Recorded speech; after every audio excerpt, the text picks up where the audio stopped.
Hello friends, Shashi Agrawal channel के अंदर मैं doctor Shashi Agrawal welcome you all.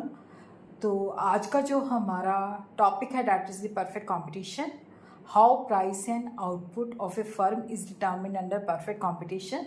या इस तरह से भी क्वेश्चन पूछा जा सकता है कि what do you mean by perfect competition. How price and output of a firm is determined under perfect competition.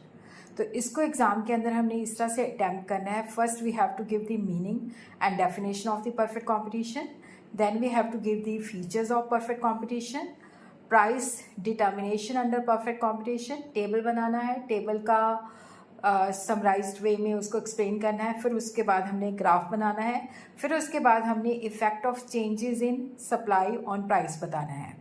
अगर आपको मेरा ये एफर्ट सही लगता है तो इस वीडियो को लाइक कीजिए, शेयर कीजिए तथा मेरे चैनल शशि अग्रवाल को सब्सक्राइब कीजिए।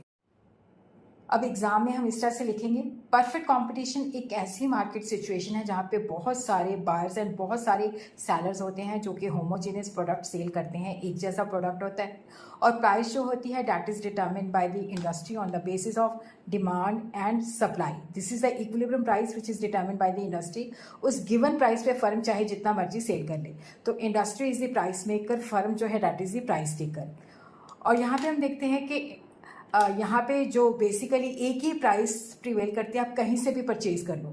फिर उसके बाद आपने डेफिनेशन देनी है, perfect competition is a market in which there are many firm selling identical product with no firm large enough relative to the entire market to be able to influence the market price. These are the features of a perfect competition, जिसको आपने एक एक line में explain कर देना है। Large number of buyer and seller, उनका जो साइज़ होता है छोटा होता है, वो मार्केट को इन्फ्लुएंस नहीं करते।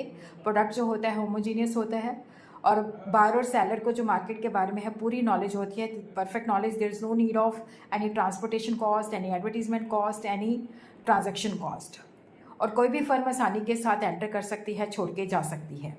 और फ्री चेक्स होते हैं, किसी के ऊपर कोई रिस्ट्रिक्शन नहीं होता है। सेलर और बायर जो अपनी मर्जी से एग्रीमेंट एंटर करते हैं। फैक्टर्स ऑफ प्रोडक्शन जो है वो परफेक्टली मोबाइल होते हैं। और यहाँ पे प्राइस जो होती है सेम होती है। उसके बाद आपने प्राइस डिटर्मिनेशन बताना है।